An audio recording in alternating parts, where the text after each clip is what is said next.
Hello दोस्तों, मैं स्वागत करता हूं आपका अपने YouTube चैनल पर। आज हम पढ़ने वाले हैं ऊर्जा के प्रकार क्या होते हैं।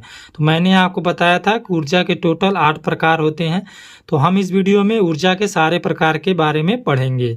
ऊष्मीय ऊर्जा यानी पहला जो ऊर्जा होता है उसे हम बोलते हैं ऊष्मीय ऊर्जा। यह वस्तु के कणों के बीच में गतिज ऊर्जा के रूप में उपस्थित ऊर्जा ऊष्मीय ऊर्जा कहलाती है। या क्या होती है, जो वस्तु के कण होते हैं इनके बीच में जो गतिज ऊर्जा होती है उसके रूप में उपस्थित ऊर्जा जो होती है उसी को हम ऊष्मीय ऊर्जा बोलते हैं। रासायनिक ऊर्जा किसे कहा जाता है?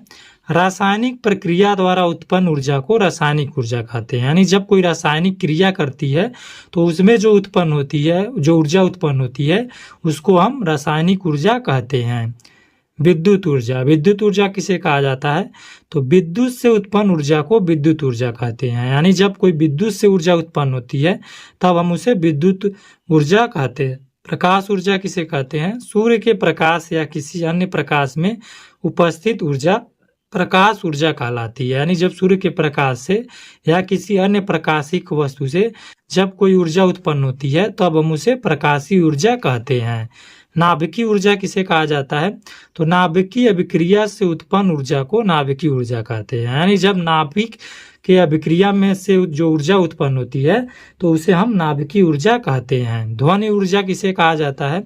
तो ध्वनि किसी वस्तु के कंपन से उत्पन्न होती है जिसमें कार्य करने के लिए क्षमता होती है, अतः इसे ध्वनि ऊर्जा के रूप में मापा जाता है। यानी जो ध्वनि होती है किसी वस्तु के कंपन से उत्पन्न होती है जिसमें कार्य करने की क्षमता होती है, अतः इस ध्वनि ऊर्जा के रूप में मापा जाता है। स्थितिज ऊर्जा किसे कहा जाता है? किसी वस्तु में उसकी पृथ्वी की सतह से ऊंचाई के कारण या उसके आकार में परिवर्तन के कारण संचित ऊर्जा को स्थितिज ऊर्जा कहते हैं। स्थितिज ऊर्जा क्या होती है?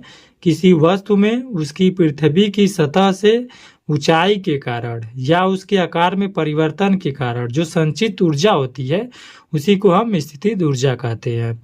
गतिज ऊर्जा क्या होती है? गतिमान वस्तु में कार्य करने की क्षमता होती है। वस्तु के गति के कारण जो ऊर्जा उत्पन्न होती है उसी को हम क्या कहते हैं? गतिज ऊर्जा कहते हैं। तो गतिज ऊर्जा के बारे में हमने पढ़ा।